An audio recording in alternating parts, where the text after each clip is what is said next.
I would say be patient in the growth process of what you intend to build. Mm. Rome wasn't built in a day, but it was built. So lay the groundwork of the company, create slow but steady systems and processes within your company that you can apply every day.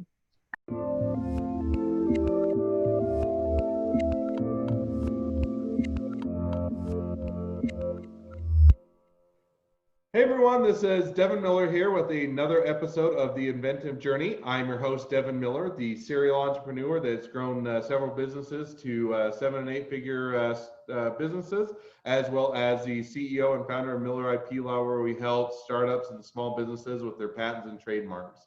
And today we have another great guest on the podcast, Jacqueline Maddison. And Jacqueline will tell a little bit more about herself, but to give you just a brief intro, so Jacqueline started as a real estate agent, had a sales and marketing background, and then at one point they decided as they were doing a photo shoot at some of the real estate at a real estate location that it would be fun to start a magazine. So she then went on to do 3 different magazines, some of which did great, some of which failed, and she'll talk a little bit more about that. And then we'll talk a little bit more about the magazine she's doing today. So welcome onto the podcast, Jacqueline. Hi, Devin. Thank you so much. It's such an honor to be with you, to spend some time with you today. So I gave a brief introduction, a little about your journey and your background and whatnot, but maybe if you want to share a little bit more about your journey, and we can have a great conversation. Sure. So I'm originally from South Africa, but I've been in the US for a long time now. I'm an entrepreneur at heart, but yes, I did start my professional career in real estate as an agent, and then I quickly became a broker. And then, as you said, we had like a $20 million listing, and my sister wanted to do a photo shoot. And so as I was directing the shoots, I was inspired to maybe start a calendar or a magazine, and the seed to create a magazine was born. And so I started my first magazine with my family, and then and that was a money pit, learned what not to do, started my second magazine. Before you jump off that, what was the first magazine? What was it about? Or what was your first interest in the magazines? Well, all 3 of them have been luxury lifestyle publications. I definitely don't want to give them any glory because they were failures. But they were all in the luxury space. Rancho Santa Fe magazine was the second one, which was a community publication in San Diego. And then it had a growth ceiling, and then I went looking for an opportunity that had greater growth potential, and God put it on my heart to look for Beverly Hills Magazine, and the trademark was available. Lo and behold, I couldn't believe it. That was a miracle in itself. And so I went for it, and I've been building it one article at a time. Before you jump on that, and we will absolutely get to the third magazine, the current Beverly Hills, but you said the second magazine was which one again? So that was Rancho Santa Fe magazine, which is an affluent community in San Diego. So is the idea, and not putting words in your mouth, so correct me where I'm wrong, was the idea that you kind of, it's a magazine that's kind of what the goings on and the things that are, the businesses are there, the up and coming things within that community? Is that kind of where it's, what it's geared towards? Yeah, so luxury lifestyle, which is travel, cars, fashion, the general luxury space. And then business leader profiles, community leaders, more geared to a community type feel. So now that I'm doing Beverly Hills Magazine, it's the same type of thing, but obviously our community leaders are more like celebrities and things like that. So, because they're the residents. And so before I let you jump off, I'm going to ask at least one more question on the second magazine, which is, Sure. So you get to where you said that there was a limited growth potential. Does that just mean that there was a limited amount of customers or clientele or people that would be readers? Or is that more advertisers? Or just trying to understand, so you had the first magazine, did it with the family, decided that wasn't working out. You went to the second one, kind of as you learned the lessons of what to do along the way. What limited the growth potential, or what stopped it or the second magazine from being as big? Well, because it was a very small community, the subscribership base was going to be limited in itself. And then also because of that, it obviously it wasn't a global brand name. So it didn't have scalability factor, you know, and I recognize that. But in and of itself, it could have done well had the next door of opportunity not opened for me, which had greater growth potential, which is what I'm doing now. And actually, when I realized that it was not going to be what or reach the level of success that I aspired to, was when I hosted an event, and it was like a high ticket event, and like nobody showed up. And I had it like catered, and it was at a mansion, and I realized, oh my gosh, my vision or my dream is not suited to this community. You know, like I was thinking bigger than the pond I was playing in, or, you know, the field I was playing on. My dreams were bigger. And so by the grace of God, you know, he let me start Beverly Hills Magazine. And I was living in San Diego. I didn't have any money. I didn't have any connections. I was just trying to grow a business. I was trying to pursue my dreams and make it happen. When the door of opportunity to create Beverly Hills Magazine opened to me. And I was super excited. So when you hit that growth, or kind of that, you realize, hey, this isn't a good fit. This isn't, you know, I'm going to have limited growth, or I can only grow it to so big, and I'd like to have bigger aspirations. You know, what was that transition like? Was it just simply, okay, I'm done with the magazine that I've, you know, spent a period of time? Did you wind it down? Did you sell it off? You know, how did you transition from the second magazine to the magazine you're at today? Yeah, it was basically an immediate shutdown, and I just completely shifted focus to putting all of my time and attention to building and growing the Beverly Hills Magazine. It was just plain as day that was going to be a complete waste of my time to continue to pursue. And I had the trademark. All I had was the trademark, actually, of Beverly Hills Magazine. I didn't even have the URL. It wasn't even available. Obviously, you know, these companies buy up all these URLs and then they hope, you know, but that was also another miracle. I didn't spend hundreds of thousands of dollars to get it, but that's another story. I got very lucky on that negotiation, which is why I ultimately have BeverlyHillsMagazine.com now. So, you know, and I said, I know I keep dragging you back to the no, past. it's fine. But on that one, so, you know, how long did you put in, or, you know, how long did you build the second magazine? That was about a year where I published an issue every 2 months. It was, bi-monthly, you know, so I had to do the same work. I had to build it and interview people and get ads and kind of learn the process of building a magazine. But in hindsight, if that magazine had reached a level of success where I was, let's say, comfortable, you know, even financially or financially, really, I wouldn't have been seeking another opportunity. So I think sometimes things don't work out for a good reason, because there's a greater opportunity around the corner. That's why some may perceive it as a failure, but I don't really believe in failure anymore. I think that the things that perceivably fail are stepping stones on our journey and our trajectory to our next level of success.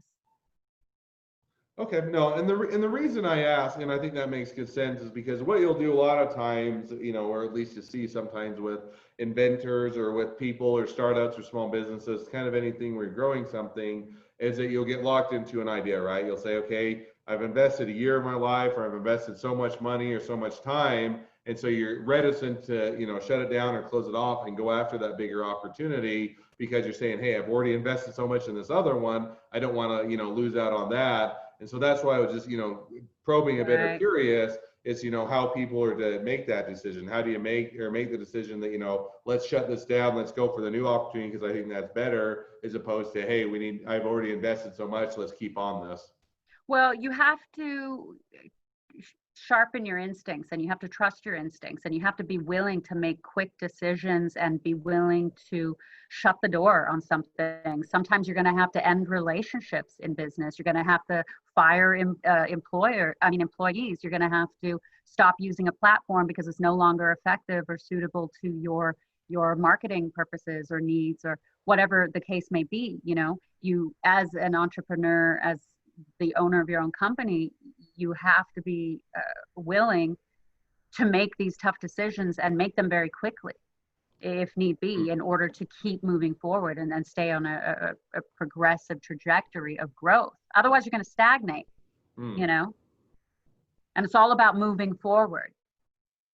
So No, that requires some sort of momentum, you know? Yeah, no, and I think that makes perfect sense. So now we'll jump to kind of the third magazine, which is, the Beverly Hills magazine. So as you're doing that and you're looking at it and saying, okay, here's the third magazine, I'm going to start it up, get that going, do somewhat of this overlay of this, what you've done on the other magazines, but I have a better audience, I can, have a better growth potential. How did that third one? So did you learn from the thing, did you make or have lessons you learned from the first two magazines? Did you apply those? Was it still a rocky start, or ups and downs, or how did that starting in the third magazine go? So rewind real quick. So the first magazine, we didn't take the time to build the company. We didn't build the infrastructure, the systems or processes on the back end to create a solid foundation. We just thought we could fund it and put money into marketing and it was going to fly. Well, it flopped. It was a complete failure, not to mention management issues with family, which I don't recommend. So I decided to venture off on my own. Second magazine, I learned how to create a digital publication, put together the components of a magazine single-handedly. But again, with the growth ceiling, I started Beverly Hills Magazine. I have learned such valuable lessons that I've been able to apply to this venture, including how necessary it is to lay the groundwork, to set up proper infrastructure in terms of organization on the back end, systems and processes that will be the support of the whole company. For me, being in the public publishing space, content management, marketing, social media marketing, database management, because obviously I have clients not only for digital advertisements, but print, and then now I'm moving into producing Beverly Hills Magazine TV. So I have so many different departments of the company to manage and compartmentalize and keep systemized. So that was one of the biggest lessons, is setting up systems and processes as the foundation and infrastructure of the company, and then not funding it. You have to build it first and set up the income generators and grow them over time. It doesn't have, you've got to be patient and be willing to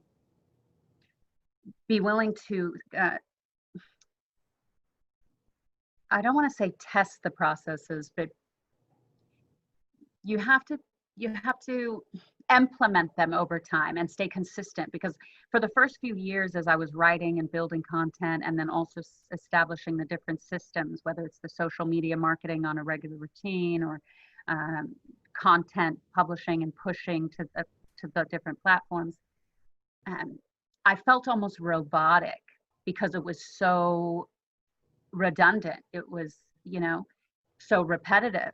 But that's almost necessary. So sometimes if you get too restless and you want to try change things up in your business too often, then you're actually going to lose the necessary system that has to be built, which requires a repetitive process. So that is highly important.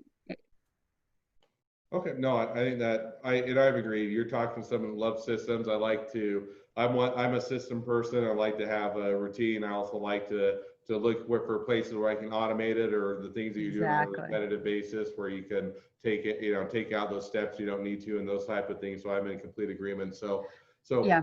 Circling now back to the question I asked, which is, so you learn from the mistakes, and it seems like a lot of times as you're doing whatever the business is, as you do multiple startups, you start to learn the things that you shouldn't do and also the things that you should do.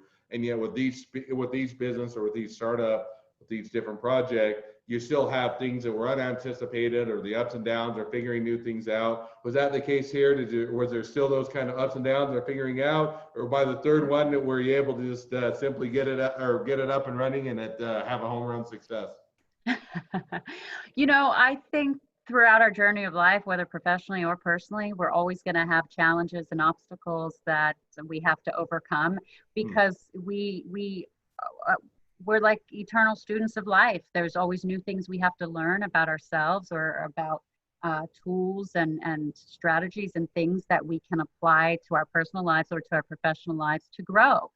We're here to learn and grow, and I think that's the beauty of the journey of life itself, and the journey and process of success. So there are times where you are smooth sailing, where things are going well and you're coasting and you're like, awesome, pat on the back, all right, I've set things up, things are good. But then something inevitably happens, whatever it may be, something unforeseen. But for me, those are exciting adventures, because you always overcome. And I think that's part of the fun of being an entrepreneur, is growing through challenges and obstacles and learning new things constantly. Makes it a pleasure. And I think there's a lot, and I think that the difference between what is maybe a successful startup or a successful entrepreneur versus one that oftentimes doesn't make it all, and not always, but a lot of times, is whether because there are going to be those times. The easiest times are the times that you feel like success, right? When you feel like success, everybody feels good. You're not hitting in the trial times, but inevitably with almost every business, you're going to have the trying times, or things that you're going to have to learn from or adjust to, or to figure out, or do any of those things. And I think those are the times that kind of weed out the people that are just almost the cliche or the old term, entrepreneurs versus entrepreneurs, in the sense from those that want to do entrepreneurs until they hit the hard times and they fold up and go home, versus those that struggle through figuring out whether it's pivoting, whether it's doing something different, whether it's just, hey, weathering a storm or anything else. Figuring that out and continuing on makes a big difference, versus how oftentimes, if you don't do that, you're never going to make it long term.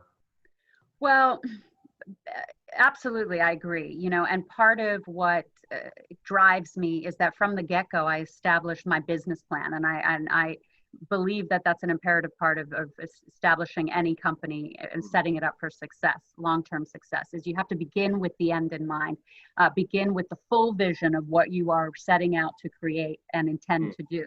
So that also keeps you inspired and motivated, no matter what obstacles or challenges you're facing today, because you know that you're still moving forward to get to where you intend to be in the future. And so that's also very important. And so for me, I've laid out the vision of not only this company, but the other things and opportunities that I intend to pursue once this is established. So I call it my never-ending to-do list, and I love it. I intend to create this business and get it to its potential, and then and actually part of that being, not only are we have the digital magazine, the print magazine, but I'm producing Beverly Hills Magazine TV, which will be available for subscription. So it's just a different revenue stream and business model in the publishing space. But then I intend to produce a scripted series based on my life as editor-in-chief, which I've written. I've got a 13-episode ready, season 1 ready to go, which I also intend to star in. And then I want to produce feature films and move into just greater levels of creativity. So you see, I've got a very long-term vision. So right now, the way I see even Beverly Hills Magazine, it's still just the groundwork of what I'm establishing as the foundation of my entire future, the rest of my life. I'm just getting started. And I got a lot more work ahead of me, but I'm excited about it. No, and I think that it's always an exciting time. And I'll get your thoughts. So, and then I'll give you my thoughts. But so when you do the business plan, so that it all, let's say, and I think I'm a proponent of a business plan. So is everything gone according to plan? And if you were to pick up the original business plan, has it gone exactly how you envisioned, or has there had to be pivots and adjustments along the way? Actually, it is. It's manifesting according to plan just perfectly. It's quite amazing. And again, I don't take any credit for this. I attribute it all to God's grace and His glory in my life, because my story isn't one of a girl who's, made all the right decisions and I'm some hotshot self-made, chick. It's quite the opposite. In my professional failures of the past, I went to God and I sought his guidance and his instruction, and he was faithful to answer that prayer of repentance, I would call it, because I admitted I made all the wrong decisions and I couldn't do it on my own. I needed his help. And he's been guiding me through dreams, through supernatural revelations. And this is how I've been able to effectively build this business single-handedly. I mean, I have a very small but effective team of maybe 5 to 7 freelancers. But otherwise, it's just been me and the grace of God upon me to be able to build this thing with no money. Let me remind you of that. So yeah. And I think that's an interesting point. One thought, because and you gave the opposite answer of what I was expecting, which is completely fine. So normally, or a lot of startups I work with in small businesses, either whether I've been a part of or other ones, oftentimes when you do a business plan, you never stay according to the plan. And that's usually the common complaint is, hey, I do a business plan, but then I always pivot, or I have to adjust, or I have to do something different than what I anticipated. I don't recommend that. I think you have to stay true to your vision. You have to actually be very determined not to veer away from it. And actually, I've written about, in my book, 7 Oracles of Success, one of the chapters is called Fight for Your Future. And that's probably one of the principles that would apply to this situation, because there's going to be things that are going to want you or try and distract you from veering off course or making pivots, as you call them. But you don't want to do that, because that could lead you astray and actually not to the vision, the original intended vision. And this is, again, why God's provision and God's presence in my life has helped me stay so true to the vision, because I stay in a place of prayer. I stay in a place of faith. So because he put the vision on my heart. Again, I don't take glory for this. I say this is God's company. He's just letting me manage it. Because it was a walk of faith from the get-go. I didn't have money. I didn't have resources. I didn't have connections. God has helped me supernaturally by opening the right doors and bringing the right people and provision to help me build this thing with no money. Okay. You stay true to the vision, fight for your future, fight for that original vision. Don't let anything veer you off course. There's going to be people who are going to be naysayers. There's going to be distractions. All sorts of things come into your path that are going to try to stop you or block you, but you can't let anything. You got to go for it. I'll play devil's advocate. You got to be all in. Because I'm an attorney, I'll play devil's advocate for just a I second. love that. I love that movie, by the way. So if I do that, because you have kind of a dichotomy, because the second company, I would assume you'd have still had some, maybe you didn't, but you'd have the vision, or you'd have a business plan for that one, and yet you figured out that you had a limited growth potential, and so you shut it down. So how do you balance between staying true to your vision or what you want to do versus saying, hey, I realize that this business needs to be shut down, or I need to direct it otherwise? How do you balance those two, or make sure that you don't, on the one hand, you stick to it and you make sure that you execute on your business plan, and the other hand, when you realize, hey, this isn't going to work out, then you do something else. Does that make sense? How do you balance those two? Well, the second magazine, I actually also didn't establish a solid business plan. So from the get-go, without that, the foundation and the vision was not perfectly clear. Okay. So that's probably one of the other lessons I learned and did differently on the third publication. Hey, third time's a charm. Actually, God always tells me that third time's a charm. So really, it's been the Lord's presence in my life that has also given me the assurance that I can continue to pursue this and know that he's with me and he's going to help me along the way, that I'm not alone in it, So I'm confident to pursue it all the way. I'm all in no matter what comes against me. All right. No, that makes sense. So one is that, if you don't have a business plan, then it makes it more difficult, or you may end up shutting down the business or not fully establishing it as you should. And then the second one, at least if you have a spirit, if you have a spiritual nature, you have a belief in a God or in a higher power, or whatever that may be, is to seek out that as part of your business plan, as part of the life, and rather than separate it as personal and business, to see how those can integrate together. So I think those are both great things to learn from. So now as you look, switching gears slightly, but now as you look at, the magazine, Beverly Hills Magazine, for the next 6 to 12 months, where do you see it going? How do you see it progressing, or what's the outlook? And I know you mentioned a few, whether it's a television and that's going to be an, you know, subscription on demand, but how do you see kind of what are those guiding principles and where is it headed next? Well, that's the thing. The business plan is the general overview of the company's vision, right? It's not all the details.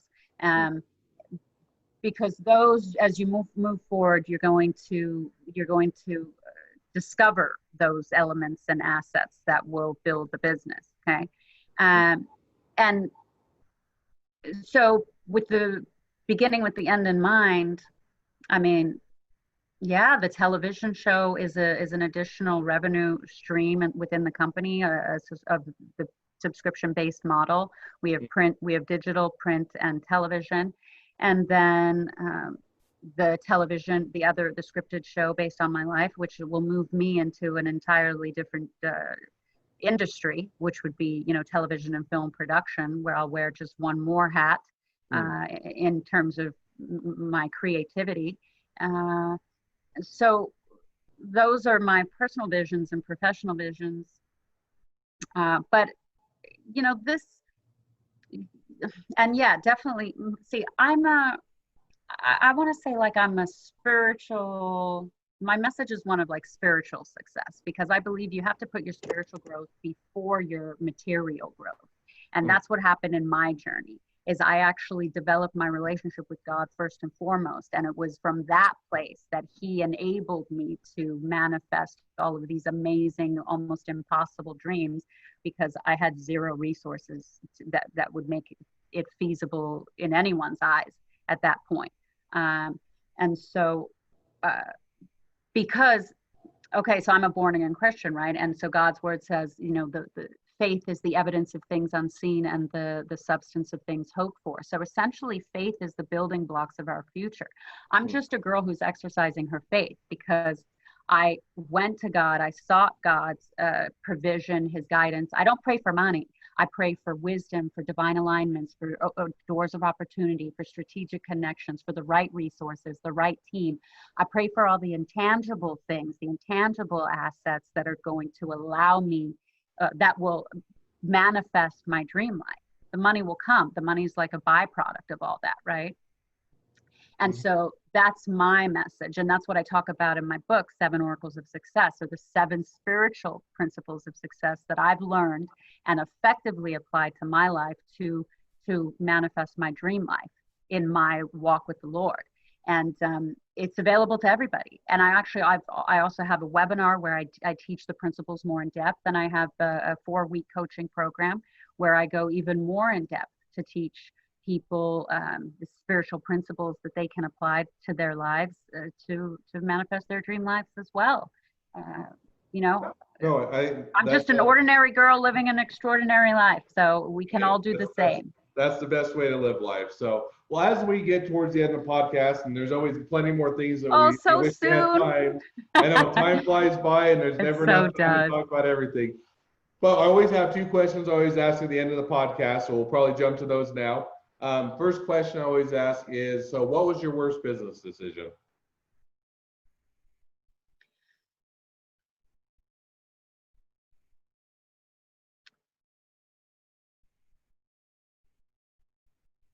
I have or to one say, of the worst decisions.